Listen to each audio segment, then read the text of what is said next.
We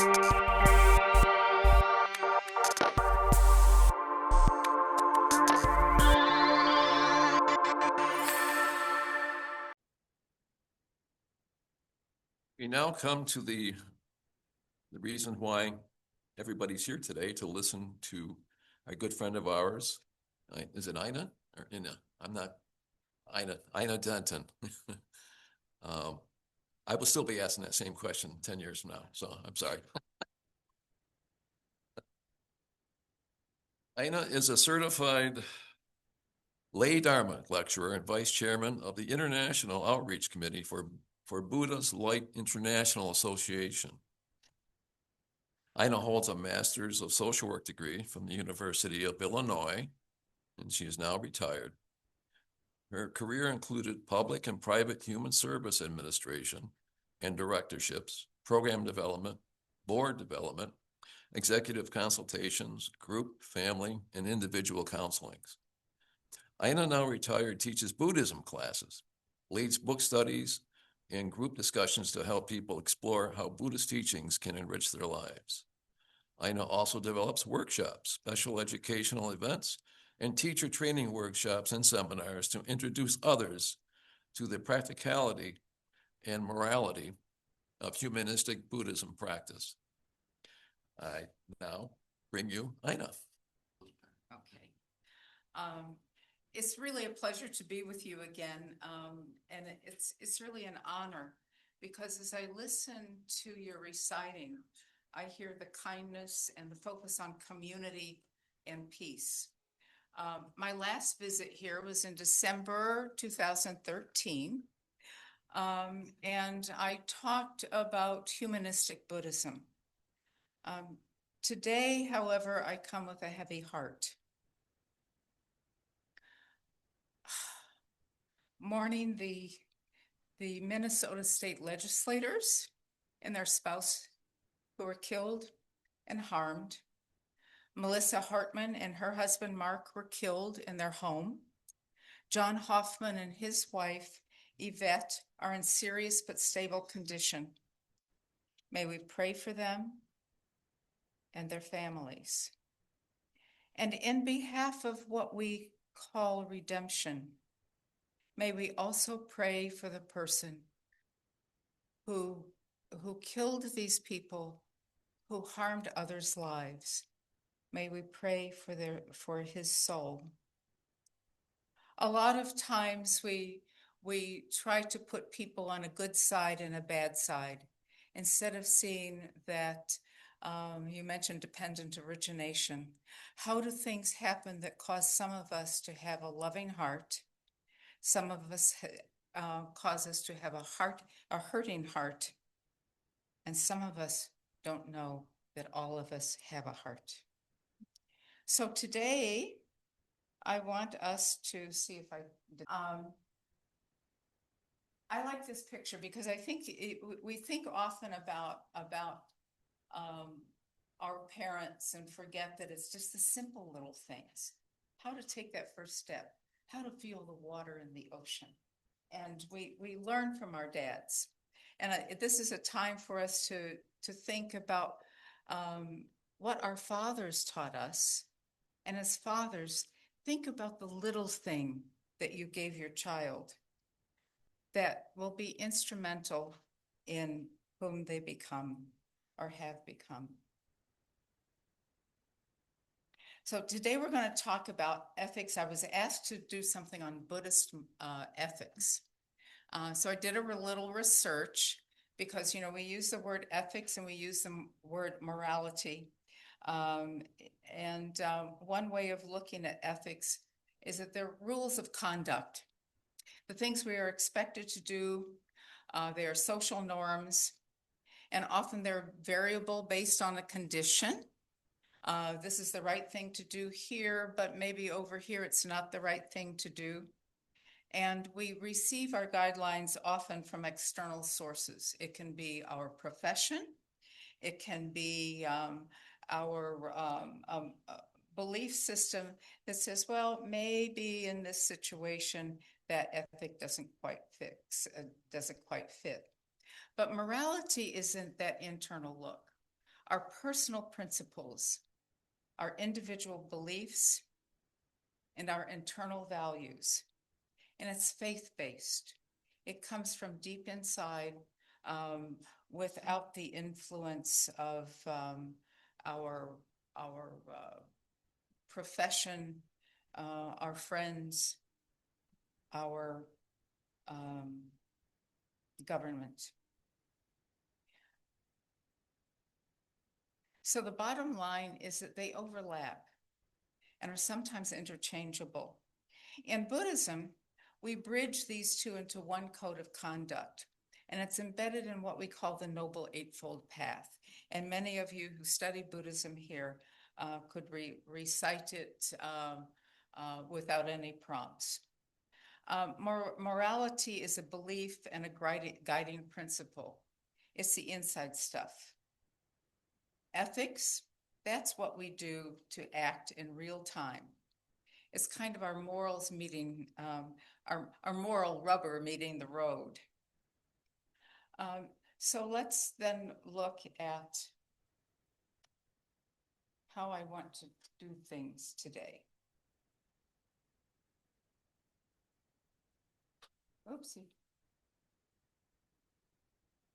There, okay. Looks like I have to click it twice, maybe. Some of you might know this Rolf reflective model. It's used a lot in education and in mental health and physical health. And it's a way of looking at how we reflect on things and how we assess who we are and what we're doing. I find it as a way to go from explanation or description to contemplation, analysis, to action. So I'm going to use this as our outline today. We look at what, so what, now what. So let's start with what. Okay. And this is where I'm going to define morality from a Buddhist perspective. Buddhist practice divides our understanding and therefore life view in a neat tripartite overlapping philosophy. We have to think about stuff deeply. We have to learn from the Buddha what to do. That's mindful contemplation and wisdom. And then after we do that, we have to decide how we are going to lead our lives. One leg of this stool relies on the other two. It's sort of circular thinking in a way, but I prefer to think of it as interrelated and interdependent. We think based upon what we have taken time to learn and based upon our action. We act and then look at those actions and then put it through the filters of our philosophy and our beliefs. So here is the Noble Eightfold Path. And as you see here, the thought part is over here, right mindfulness, right concentration, right effort. It's how we deeply think. We think based on what we have learned from the Buddha, the teachings, that's the right view and the right intention. And then the knowledge and the contemplation helps us decide how we act. Right speech, right action, right livelihood. And we could spend, and I have spent weeks on just teaching this stuff, but I think it's pretty self-evident what we're talking about here. We also use this in teaching our kids at the temple, and we just say there are three goods, the three acts of goodness. Do good deeds, speak good words, think good thoughts. And the only way you can do good deeds is to have good thoughts that then lead to our good words. So we help the youngsters understand that all of this is connected. You don't do one without contemplation of the other. We often look at morality as the 10 Commandments of Christian and Jewish faiths. All faiths have a morality basis. In fact, I tell people, don't think one religion is better than another. If they all are practicing compassion, it's the right path for someone. And I'll tell you a story about about using this with some Jewish kids who come to the temple every year. Their bar mitzvah class. And I have a slide where I show the precepts of Buddhism and the 10 Commandments. And our precepts are, I shall refrain from killing, stealing, sexual misconduct, lying, use of intoxicants. And I ask the kids, what's the same? And they can say, well, we're not supposed to kill, or steal, et cetera. They get all of it. And I said, what's different? And I'm thinking of one different, and one little guy put his hand up. He says, I know. I called him. He said, we can drink. so, so I explained the difference between drink and drunk. And then that also gives me an opportunity to talk about other intoxicants, like being on your phone when you're driving, then you run over somebody, and then you caused harm to people, etc. But I thought that was a real sweet way of his way of understanding this. But there's another way that we look at it as Buddhists, and that's looking at this as a code of conduct. And it's less what, let me share this from the Venerable Master. He's the founder of Fogwanshan Monastery, and he says the Buddhist precepts are meant for us to regulate ourselves, not to make demands on others. I'm not telling you not to kill. I am vowing that I will not kill. I'm not telling you to quit being a liar. I'm vowing not to lie. And he says, observing the precepts is the concrete manifestation of compassion and the bodhisattva path. Do not do unto others what you would not wish done to you. We often think of do unto others, and he is saying, do not do unto others what you don't want to happen to you. And this is from one of his books that is kind of a favorite of us. So we look at the do's. If you think about killing, do not kill. The other side is have reverence for life. Value every life. Don't lie, don't steal. Be trustworthy and generous. And when you think of not stealing, stealing doesn't just mean taking something from you. It means not giving what you need. So you begin to look at this as less negative things to do and more how to behave and how to be generous to others. The responsibility and respectful, that is what we connect to sexual misconduct. Are you responsible in your relationships? And when I work with teens, I say, and watch the locker talk, buds. Anything that we do to disparage another person's sexuality or sexual conduct or sexual identification, if it doesn't go through a moral kindness, then we have broken that precept. And then it comes to the intoxicants. We have to maintain judgment. A glass of wine with dinner, if you can handle that, that's fine. Drinking the whole bottle and getting in your car, that's another story. So you begin to look at the nuance that is prevalent in Buddhism.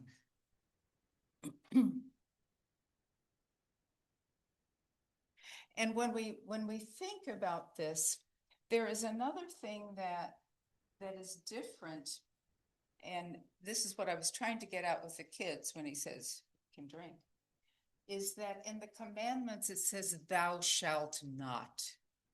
Someone is telling you what not to do. The Buddha says, refrain from, understanding our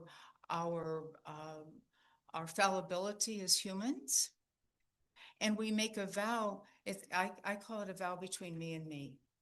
I shall refrain from. I own it. No one's telling me what to do. I have decided that this is what I must do or must not do. It puts the onus and the responsibility on us. And then when tragedy happens, now we can't blame somebody else. Oh God, why hast thou forsaken me? Why did you let this happen to me? Instead of understanding the happening in the process of a human life and what could have others done to prevent that loss. And that's some of what people have talked about. They experienced yesterday at the rallies, and I was at the one in Orlando. When people tried to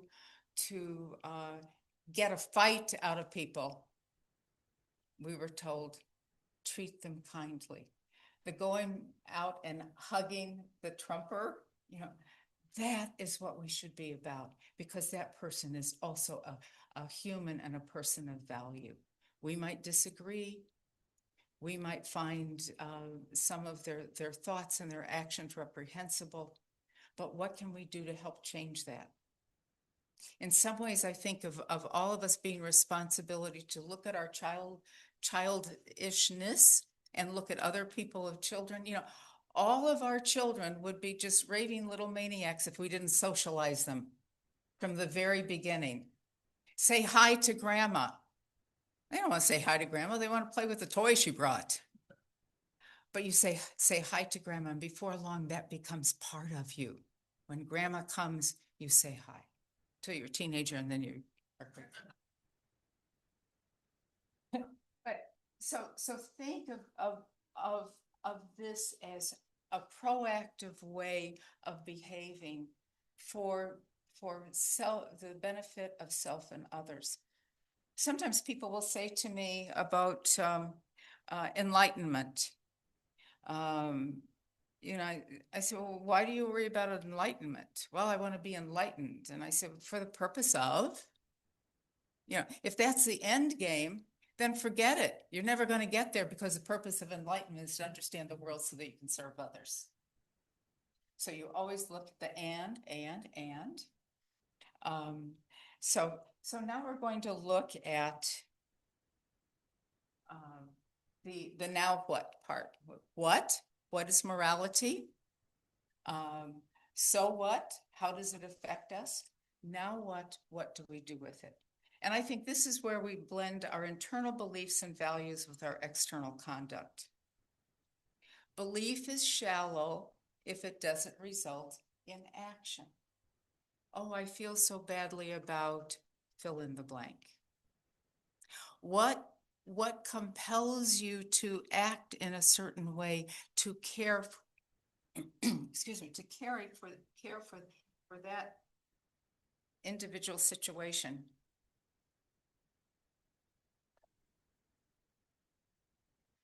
And how do you choose where to put your energy?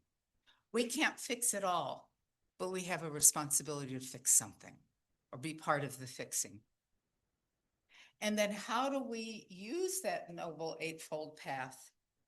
How do we use those teachings to monitor our thoughts and actions, to behave?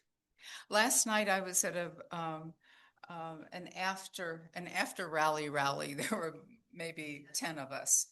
And I was talking to one man about how, a little story here. His daughter is a physician, and then she got a PhD in ethics, and she's married to a guy who majored in some sort of artsy thing and is now a Presbyterian minister. And they're always looking at ethical responsibility. And I said, especially in this time when we have such a divide, it's so hard to not make fun of the president, something stupid that that's being done. It's so hard to allow ourselves to feel the sadness instead of the anger. Hard for us to accept all as just trying to figure out this thing called life. And that's our now what?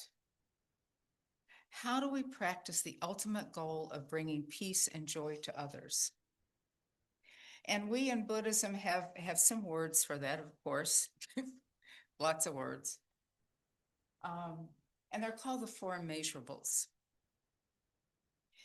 And in my classes, sometimes when we deal with this, I say, okay, how do you measure these four immeasurables? And somebody will kind of give me a duh, they're immeasurable. I say, no, they're immeasurable. They're measurable. How do you measure them? Like, how do you measure? It's when you don't do it. When I'm not being loving, and we call it loving kindness. When I'm not being loving and kind. When I'm not trying to bring joy to a situation. And that doesn't mean ha ha, glee. Oh, gee, I'm so glad your dog got run over. It means that dog brought you such joy. Remember that as you mourn his loss. Equanimity, treating everyone, accepting everyone on the same plane. My father used to say to me, no one is above you and no one is beneath you. That's equanimity.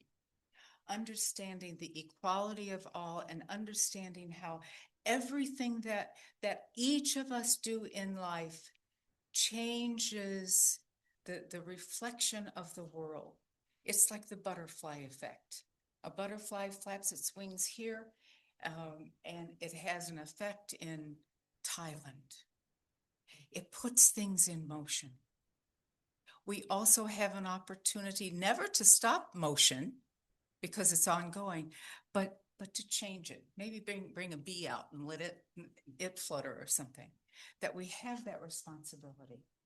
That's equanimity. Not accepting, we say often in Buddhism about accepting things as they are.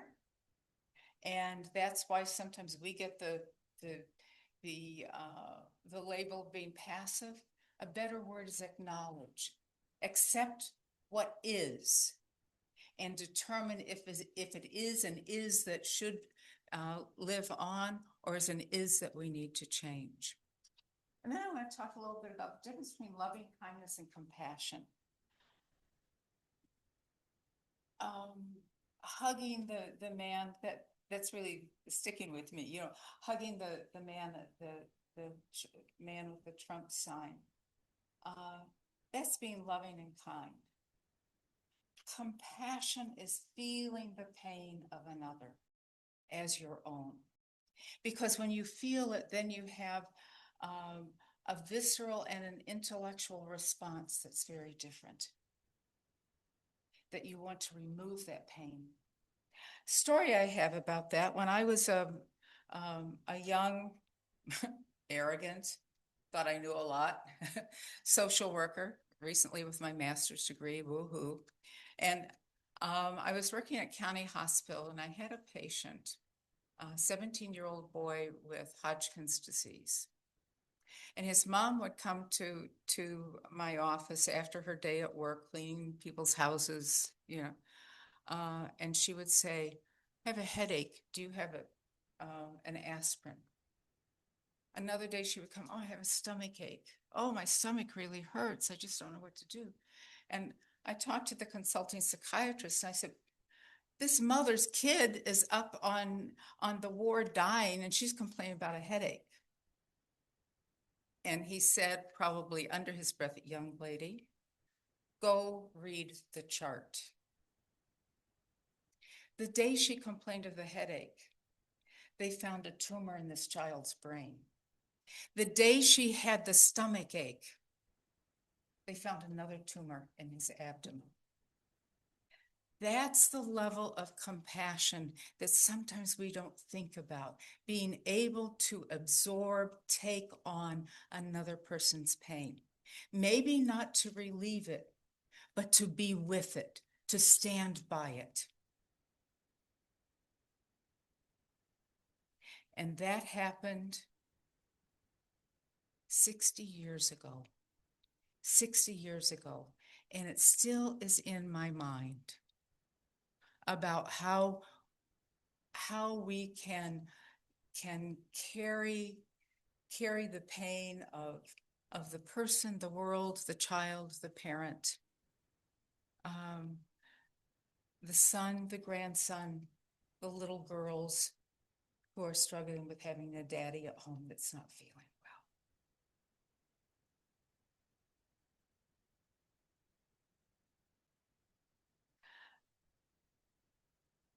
A lot of times, I always forget which thing I'm using here. There. I remember these monkeys, you know, the see no evil. Well, here we have hear, speak, and see no evil. We use that with the kids. It's really cute. You get a little cards with it and everything. But you know, there's more to this story if we practice the immeasurables. So I found sort of like a little what I call a Buddhist slant on this. It says, don't see everyone's flaws. Don't listen to everything you're told. A lot of it's garbage. Turn on the TV. And don't speak if it's not kind. It's hard to do, especially when somebody's being unkind to us or we're trying to justify our position. But then there's even more, because we look at the don'ts, don't kill, don't steal, etc. There's always the other side of the positives. And these are the do's. Always look for the good in people. It might not be apparent, but as I told one of my staff one time when she was complaining about this abusive mother, the abuse needed to be addressed. But and she was being so negative about this mother. And I said, have you ever met a mother who goes to bed at night saying, "Dear God, please help me harm my child tomorrow"? What caused her to do this to this child? And is there a way that we can repair it instead of finding fault? And then only speak words of kindness. Only speak words of kindness. So in some ways, that's just another way of looking at the immeasurables from a Buddhist point of view. I think it tells us that we can be less critical. We can be more discerning and loving, even when we think they're right and have the moral high ground. And there's not a one of us in here, I betcha, including this person, who sometimes there are times when I know I'm right. And I used to tell my staff, I know I'm right, but it's only because I'm sitting in the chief chair now, and I might be wrong as can be. Challenge me, help me find the right.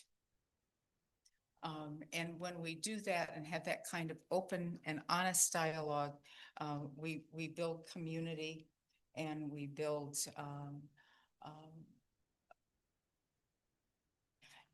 a sense of oneness that sometimes we forget we are part of.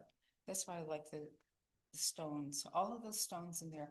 There are stones of happy, there's stones of sad, there are stones of anger, there are stones of relief. All of that makes us who we are. So in conclusion, I have, Diana, maybe I can pull it up here. I found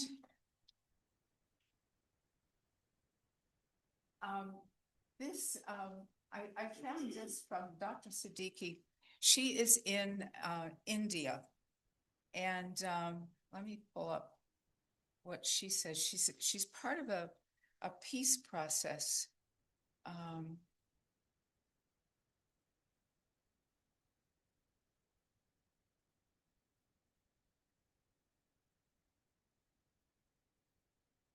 and to me, this fits with your principles. I found it on here. See, I asked Diana. That was probably big type that I can see. She talked about what I believe you believe is in many ways a universal truth. It fits with Buddhism. She is an Islamic scholar, and she says there are three things that allow us to be a moral and an ethical person. First, you have a positive attitude. And she says, or a positive mindset. She shares a story of two men in prison looking out their window. One sees mud. The other sees the stars. While different people can be in the same situation, the very same situation, we ourselves can choose to be negative and only see mud, or we can choose to see the opportunity that the stars present. The more views that we develop help us see the opportunities. She goes on to talk about positive behavior. She reminds us that in all religions, there's a golden rule of ethics. In Christianity, there is do unto others as you would have others do unto you. And then, as you saw, the Venerable Master says, don't do what you don't want done to you. She also says we don't need to be taught too many ethical rules, but just to behave in the same way we want others to behave toward us. We start giving to others and know that in giving, we also receive. And then she speaks to peace and nonviolence by saying the essence of all ethics, according to her research, is an umbrella dome of all possibility of life's principles. Well-wishing, respect, forgiveness. And she concludes by saying, in this way, all of them can come under the umbrella of peace and nonviolence. And that's what I think many of us experienced yesterday. When we use these principles and apply them in our daily life, we not only progress and develop ourselves, we also help to become contributors of progress in society. This is an Islamic woman in the Islam and Peace Project in India, a Hindu country. So if they can do it, all of us can do it. I hope.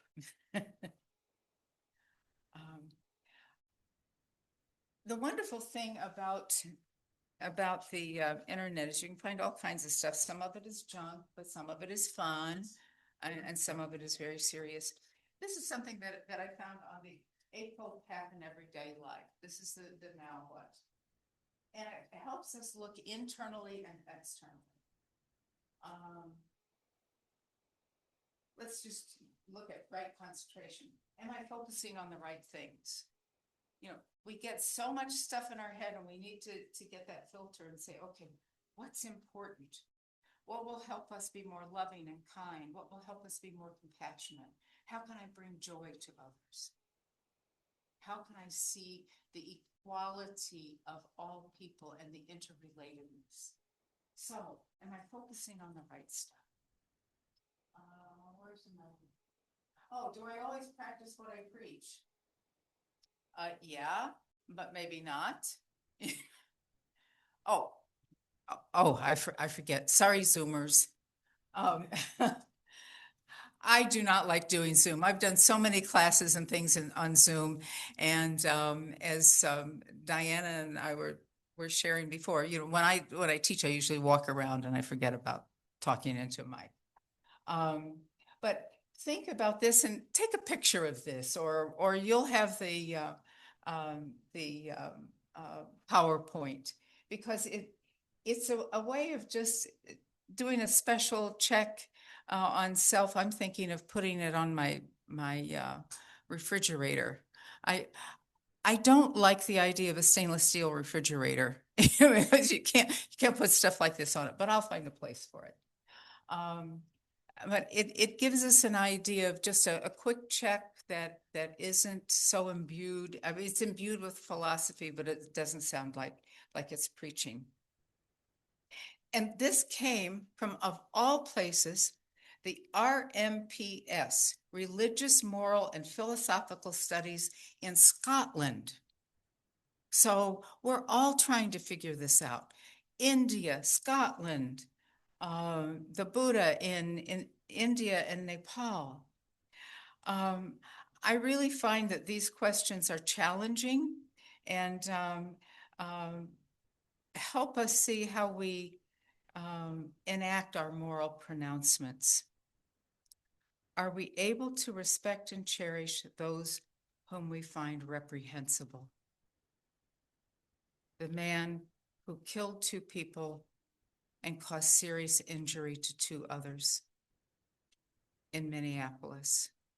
Are we able to have tears for him as well as the people that that he harmed irreparably for some? I think that the woman who died has 2 young children. And are we kind to ourselves? We talk a lot, and I've talked a lot about do for others, but the first other we need to do for is ourselves. Are we kind to us? Do we take time for us? Do we focus on the right things?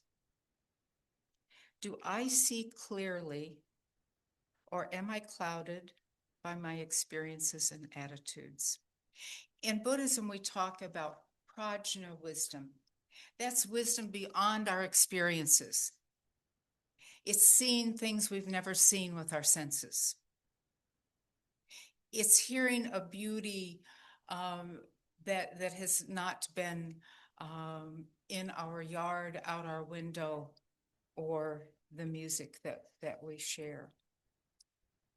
Can we see clearly beyond ourselves and our daily concerns? And if we can, then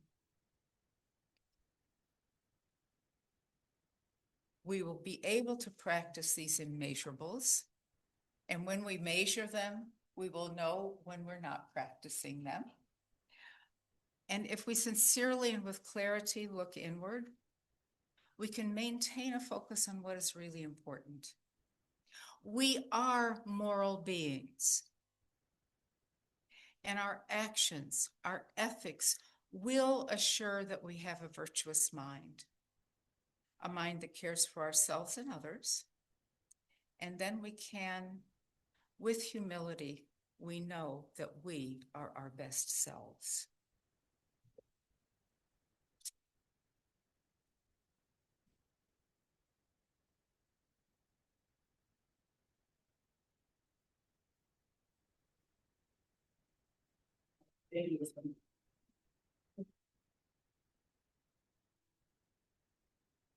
Somewhere in here, I'll find them. I missed it. They're right here. The Venerable Master, is the founder of Phogwan Shan Monastery, has written over 300 books. I have for you, and that's one of them. And he has a lot of what we call Dharma words. And I'm going to just ask each of you to pick a card and read it. And this is your new bookmark for the month. Diana, can you help me with this? Yeah. Oh, this is Diana Dickerson. She's a friend of mine and a co-member from Guangming Temple, and we hang out together. If you pick the card, then you know you're getting the right. Are you I'll going go to to the other side. Okay. be, are you going to be able to stay after? Yeah. Okay.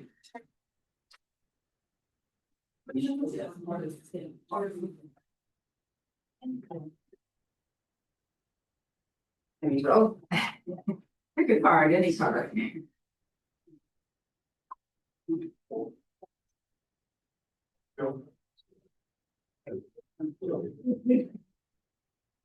Oh, we'll need some more over here. Oh, you're gonna take one, two.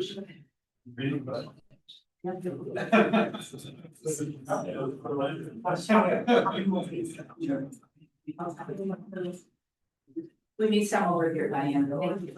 Thank you.